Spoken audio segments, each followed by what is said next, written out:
So I want to note Cam Johnson, I am skeptical that the Nets will move him. Why am I skeptical that the Nets will move Cam Johnson? Really, it has to do with his contract. Like, he is under contract for 2 more years beyond this one at like 42 million over the course of those 2 years total. And he's a really good player, especially a good player to have around for younger guys that need floor spacing and need vets around. Cam Johnson's one of those dudes. Shout out Pittsburgh. God knows we love our Pittsburghers here on this show. From Moon Township, baby. Went to Pitt originally, ends up at North Carolina for that last year. Maybe last 2 years. But everything that I know about Cam Johnson, really good dude. And a really good vet to have around as well. He's having a great season so far. He's averaging 18 points per game. That's a career high. 4 rebounds. He's not an amazing rebounder, but he's also averaging 3 assists as well. Shooting 42% from 3 on 7 3-point attempts per game. 6'8" wing. Covers ground reasonably well on defense. Not an amazing defender, but covers ground well enough to really make an impact on that end. And he's been a big reason why Brooklyn has been scrappy and competitive to this point. So let's break down some tape. Let's talk about what makes Cam Johnson such an interesting trade target. Look, from what I've kind of been told, if he is going to get moved, it's a high price point. Like, think like multiple firsts, equivalent, right? Maybe it's a good first and a good prospect. Maybe it's 2 firsts. Maybe it's 3 bad firsts. Who knows, right? But I've been told something like 2 firsts is what it's going to be, because they don't have to move him, is the thing. He has 2 more years at a cheap deal. He's still only 28 years old. He's a guy that helps younger teams, assuming that's where Brooklyn pivots here, with what is likely shaping up to be a top pick in the draft. He's a guy that helps younger teams develop because of his shooting ability. The price is going to be higher than what it would normally be because they just don't have to move him. So if you want him, like if the Thunder want him, somebody like that wants him, it's going to have to be 2 firsts, I would guess, is where I'm at. So let's talk about it. Let's talk about why. Cam Thomas in this game against the Orlando Magic had 26 points. It was quite good. He's had good games. He's had bad games this year. Mostly has been in double figures except for 2 games this year. One of those games was recently against Golden State, another team that I think could reasonably make a case for him, but he only played 13 minutes in that game. I think that he might have gone out slightly injured there, if I remember correctly. Don't quote me on that. But outside of that, just been a consistent shooter. Can make him off a movement. So let's talk about why he ends up being such a useful player. So this one,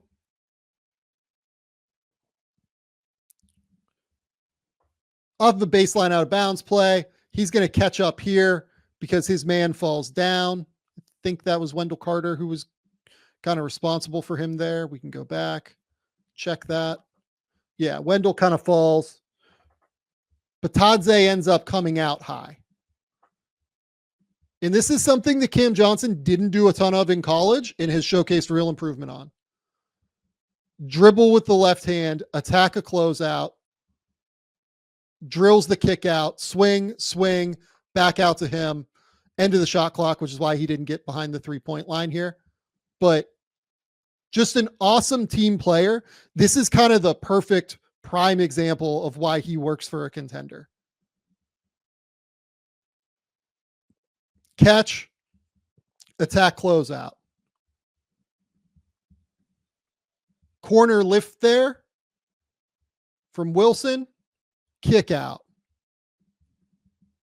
Swing, attack, closeout, swing to the corner. He kind of catches his eye on the shot clock, knows he's not going to be able to get his feet behind the 3-point line. And just look at how smooth the shot is. Absolutely drills it. Perfect. Perfect shot.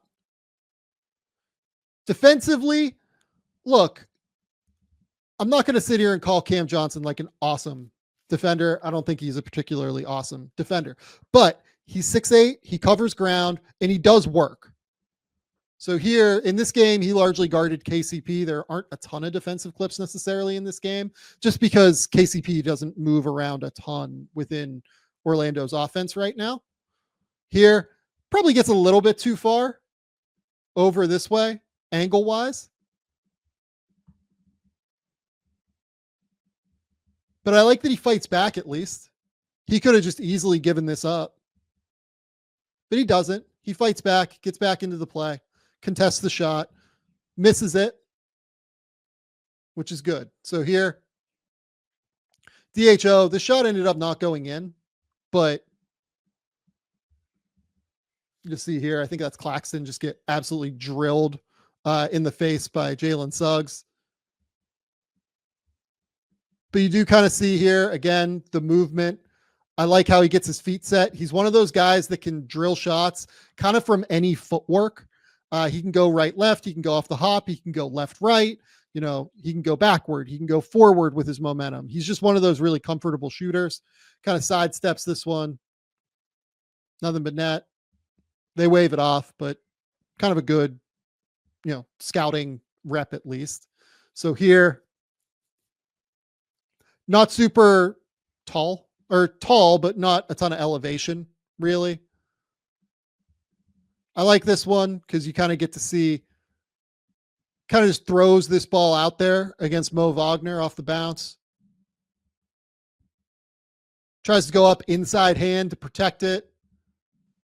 Wendell Carter is able to go up and get it. Really, you want him probably driving to swing as opposed to like driving to finish at the rim. It's going to have to be a pretty open shot at the basket for Cam to finish. He's pretty good in transition as a finisher. He is not a particularly high level finisher at the rim, really. In terms of like half court, it's got to be really open. He's not going to make through a ton of contests at the basket necessarily. So far at the rim, he's shooting 67% in full court situations. If you remove the transition stuff, though, he's at 59.6 right now, which is a little bit below average, despite the fact that he's 6'8". Just not a ton of lift, which is fine. This one, he's able to just beat Wagner to the basket, right? So no contest coming. I like here that he plays with real bend. I think that's an area he's really improved at as a ball handler, playing with bend, being able to access just a little bit more athleticism. Mo is just stuck in the mud here. And he's able to beat him to the rim. Easy finish. Super simple. Nothing crazy. Here, comes off of a curl, drills one. Just a little flurry here in the second quarter, right? Nice little zoom, Chicago action, whatever you want to call it. And come this way. Off a dribble handoff, takes the screen. Does a good job playing at pace. KCP goes to recover. Mo comes out to him. Just good feel. Good feel to get to that step back. Drills it.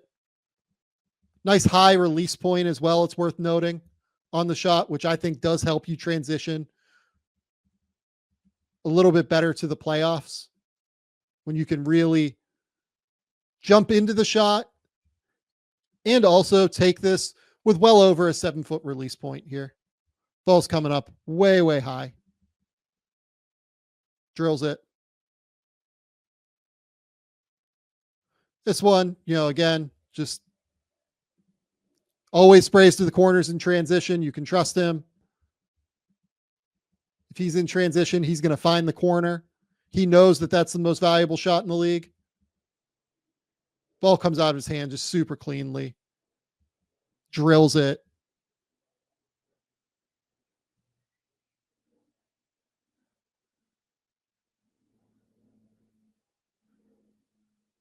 I just like the ability to handle here. That's improved. Gets to the rim. Ends up missing the shot at the rim, but can handle it a little bit. Like, he's not somebody you're going to have be a primary ball handler necessarily. This is just like a little middle Chicago action here. He's going to come off of it and get into this area. Try and get downhill if you can. Try and find that little mid-range jumper. Cam Johnson this season on those little mid-range jumpers. If he can get like right around that elbow area between 10 and 16 feet, he's made 7 of his 13 attempts there. For the most part, he's hunting threes, though. He's capable of having that in-between game, which is important in a playoff setting. But by and large, you're looking at a floor spacer here who can really help and can do a little bit more. I like this one. Again, just simple off-ball movement. Quick little ghost. Slide action out to the top of the key. Attacks the closeout again. Forces rotation. We're at 2 seconds left on the shot clock. He probably does just have to go up for this. Misses it, but it gets cleaned up. Again, second quarter still. Same action, middle Chicago. This time they get the switch on to Batadze.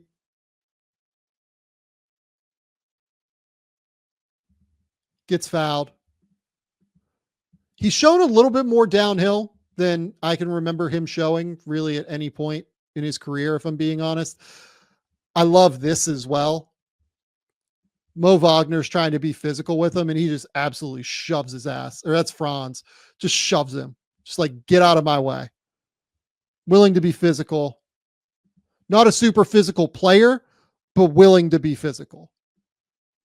Comes around.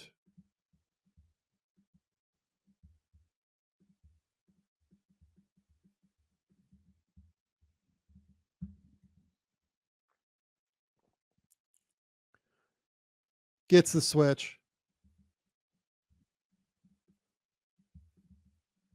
Just a little cross to beat Goga off the bounce. Draws the foul. Just simple. Good work. This one, I put it on here just to showcase.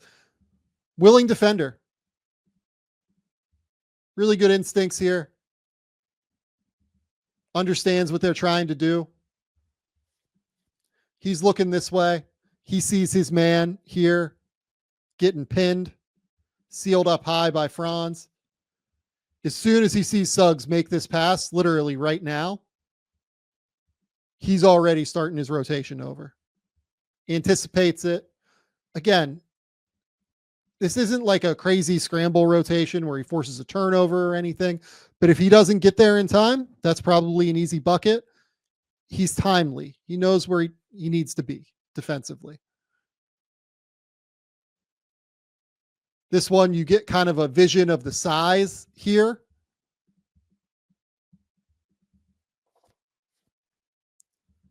Ball screen.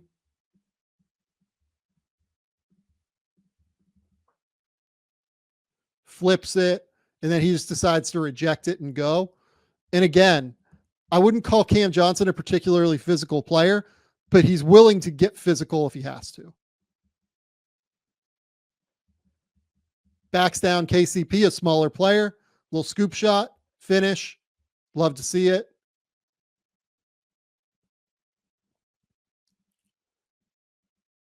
This one I liked, even though I think the shot goes in.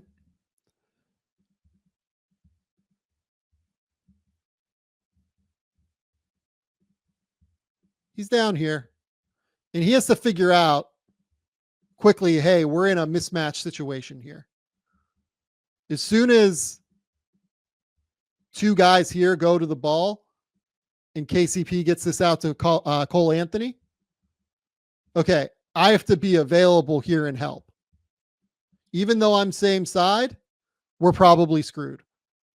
Yes, he's probably going to get this ball out to Wendell. And he does get back. And he gets there for the contest. Gets there to the ball. That's solid. Again, not like a super impact guy. He has like a pretty even wingspan. He's not going to be flying around out there, but he makes the rotations and he's big enough to where he's going to be able to be available. This one, solid X out, realizes that it's a blow by, gets there and help. Like this is pristine in terms of scramble defense, right? So this is the same play from last time. Hold on. So this one, he's down here in the corner.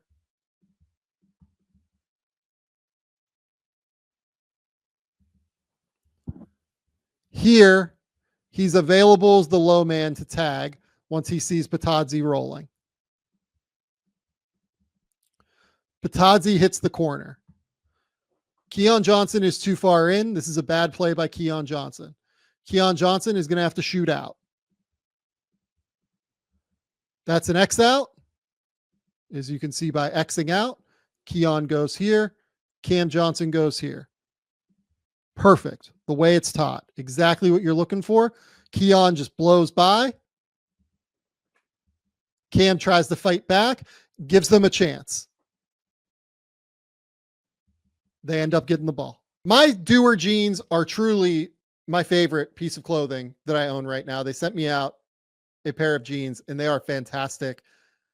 I've been wearing these things everywhere that I can whenever I go out of the house. They are so comfortable. They look great. They feel great. They're stylish. They're versatile. You can wear them in a lot of different situations. They are fantastic, fantastic jeans. Dewar is built for doing with styles of stretch performance denim and lifestyle apparel for everyone in every season. Dewar has you covered for the colder winter months with fabrics like a fireside denim, which is interwoven with fleece for warmth without too much bulk. Plus, Dewar's clothes are sustainably crafted to last. They're going to be a staple in my closet for years. I am going to try and get them to send me more clothes out, in all honesty, because they have been so good. I love my Dewars, and I'm sure you will too. Check out Dewar's flagship stores in LA or Denver, or shop online at shopdewar.com/game theory. That's shopdeuer.com/game theory. Right now, my listeners are going to get 20% off your first purchase when you use that exclusive URL. Don't wait. Get 20% off at shopdeuer.com/game theory. With Robinhood Gold, you don't need a silver spoon to eat up the financial favors of the 1%. Now, the resourceful individual with Robinhood Gold can earn a very liberal 4.5% APY on uninvested cash and be rewarded with a handsome 3% retirement boost on IRA account contributions. Robinhood Gold provides the privileges of the high net worth for any net worth for just $5 a month. The new gold standard is here with Robinhood Gold. Sign up at robinhood.com/gold. Terms apply. For specific product disclosures, visit robinhood.com/gold. Investing involves risk. Rate may change. Gold membership is offered by Robinhood Gold LLC. He's going to give you a chance on defense. He's not like a crazy difference maker, but he's going to be in the right spots and he's not going to kill you. This one's a lefty. He feels like lefty drive, feels like he gets fouled. Quick little DHO. I mean, you can just see KCP is still just sick getting back into these plays. He's so crafty.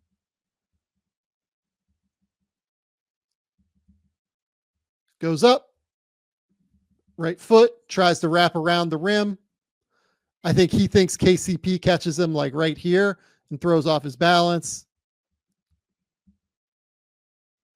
Doesn't get the call. What can you do? Here he's guarding Cole Anthony. Jet Howard, maybe. Not sure who that is. Can't tell with how blurry it is. But does a good job. They decide to switch this. He sticks with Franz. It's a better matchup. I believe that's Cole Anthony. Does a good job just forcing him into the help and then getting the contest, right? He knows that he's going to have help here coming over.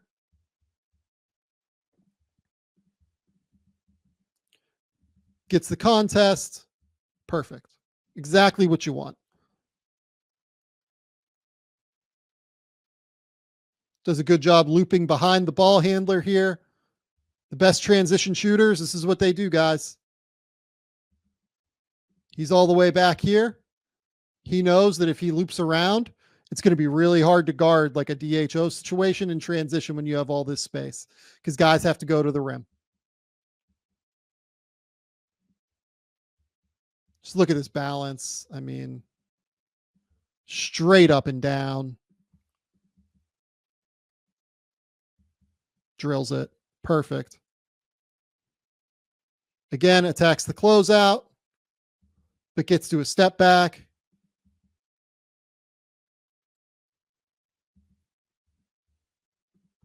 I like that he's very comfortable with the left hand, very comfortable with the right hand as a righty as well.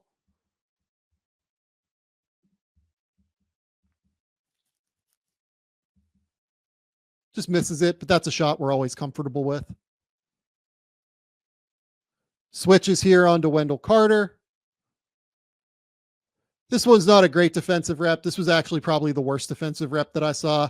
I popped it on here just to kind of show that I wouldn't call him super comfortable dealing with like bigger dudes in general. Like if he's switched on to a center, I don't feel awesome about it, despite the fact that he is as big and long as he is. He's just not great at that specifically.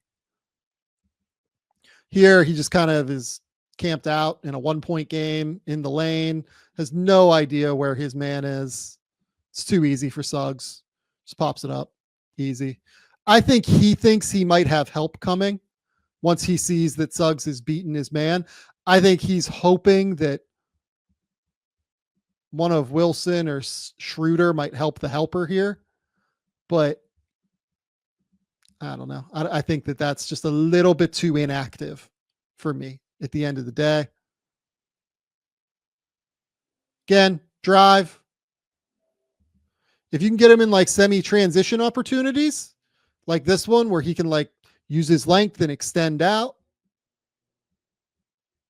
pretty good. Pretty good in these situations. Also against rookie Tristan Da Silva, not super strong yet. He can just kind of power through those guys. This might be the last one. So here, ends up kind of spraining his ankle here.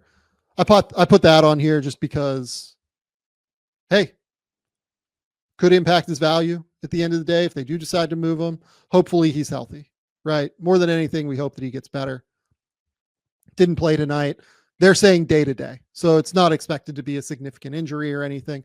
But Cam Johnson looks great right now and looks like the kind of guy who could be a real impact player for a number of teams. Like if you could put him on Oklahoma City, I mean, it'd be amazing. I think they could use someone a little bit more physical than Cam, but elite shooter, space the court for all these dudes. They'd know exactly how to use them there. The Lakers could use him, but the Lakers could use everybody like this, right? He's a serious upgrade on Rui, but to me, I just don't see. He's not a good enough defender for me for the Lakers at the end of the day. You could look at the Cavs maybe. If the Nets were willing to take back like a Schroeder, I actually think that the Cavs kind of need Karis LeVert maybe as like a backup guard. A Strus, not a Schroeder. I'm sorry.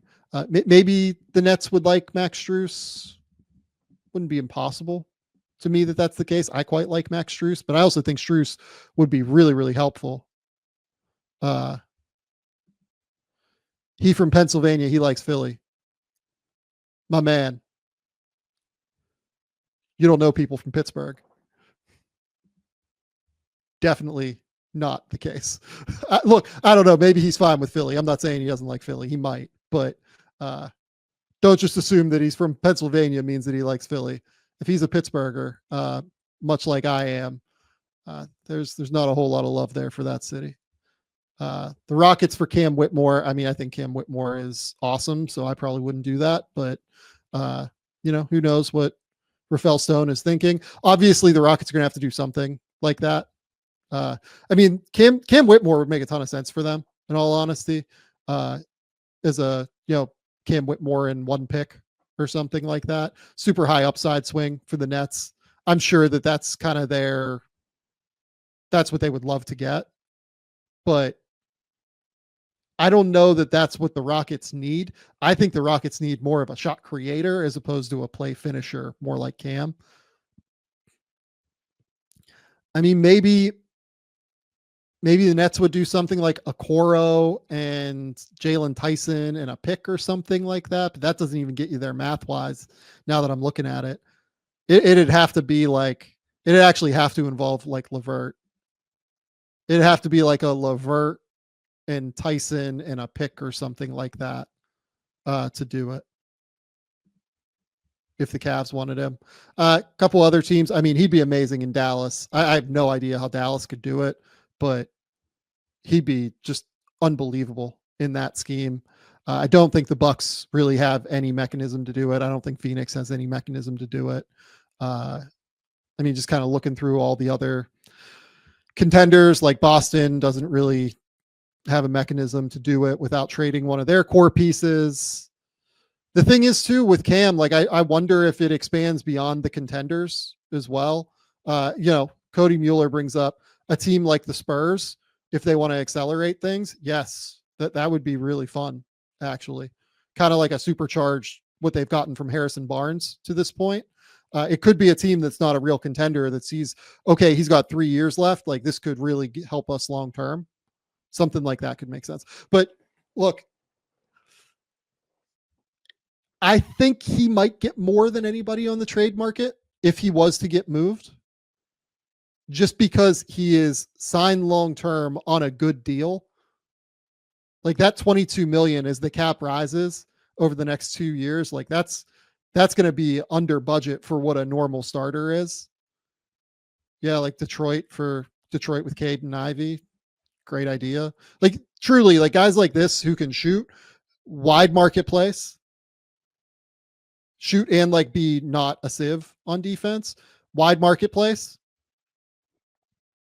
A lot of different teams that will probably try to reach out. And because of that, and because of him having, a career statistical year as well, and having proved that he can be a starter on a team that made the finals in Phoenix already, he is a guy that I would expect would get real value. I would expect he would get more than somebody like Brandon Ingram on the trade market. And that might surprise people, but Ingram expiring deal hasn't really been a piece of a winning team yet. Kind of an awkward fit. I would expect he would get more than somebody like Brandon Ingram on the market.